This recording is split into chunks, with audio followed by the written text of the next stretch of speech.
হ্যাঁ, শাফিন ভাই পার্সোনালি আমার খুবই পছন্দের একজন গায়ক এবং মানুষ ছিলেন। আমি ওনার সাথে ৩টা গান করেছি। আমার যতটুকু মনে পড়ে ২০০৭ সালের দিকে প্রাচীর একটা অ্যালবাম ছিল। সেই অ্যালবামে রেজ রেকর্ডস থেকে বেরিয়েছে আমাদের লেখা ২টা গান ছিল। একটা হচ্ছে মেঘের মেয়ে, আরটা ছিল ভালোবাসা। আর সর্বশেষ ৫-৬ বছর আগে শাফিন ভাইয়ের সুরে একটা গান লিখেছি ভালোবাসার জানালায়। এটা জি সিরিজ থেকে এসেছে। ৩টা গানই ইউটিউবে বা শাফিন ভাইয়ের চ্যানেলে আছে। তো কাজের জায়গা থেকে তো শাফিন ভাই কত বড় মানুষ সেটা সবাই জানে। উনি ব্যান্ড করেছে, ব্যান্ডে যেরকম যেমন তিনি সাকসেস, তেমন হচ্ছে তিনি সলো ক্যারিয়ারেও দুর্দান্ত রকম সফল ছিলেন। সবচেয়ে বড় কথা হচ্ছে শাফিন ভাই তো শুধু একজন, মানে শুধু গান করেছেন তা না, গানের মাধ্যমে গানের জায়গাটাকে, সঙ্গীতের জায়গাটাকে যে একটা অনেক বড় একটা উচ্চতায় ওনারা, ওনাদের ব্যান্ড, ওনাদের প্রজন্ম, উনি সহ ওনারা নিয়ে গেছেন।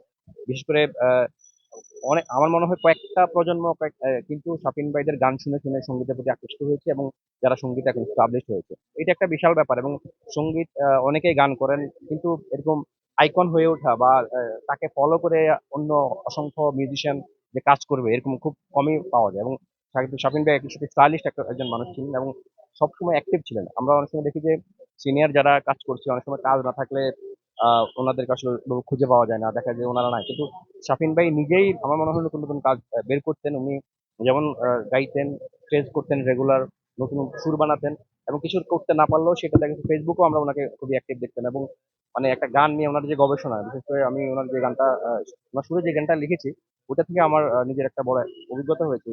ওনার যে গবেষণা, যে একটা শব্দ মানে যখন আগে সুরটা করা হয়, সুরের প্রায়োরিটিকে দেখে প্রত্যেকটা বর্ণ, প্রত্যেকটা শব্দ বিষয়টাকে উনি যেভাবে ধারণ করতেন, এবং এগুলোর কারণে ওনার এত এত সাফল্য, এত এত গান মানুষের মধ্যে এসেছে। এবং আজকে যে আপনাদের এখানে উপস্থিতি বা এখানে মানুষের যে উপস্থিতি ছিল এবং ওনার প্রতি যে মানুষের ভালোবাসা, এগুলো আসলে সবকিছু উনি ওনার কর্মের মাধ্যমে অর্জন করেছেন। আহ, আমি চাই, এবং আমি উইশ করি যে আল্লাহর কাছে দোয়া করি যে আল্লাহ পাক ওনাকে বেহেশতে নসিব করুন এবং একদম অনেক ভালো রাখেন পরকালে।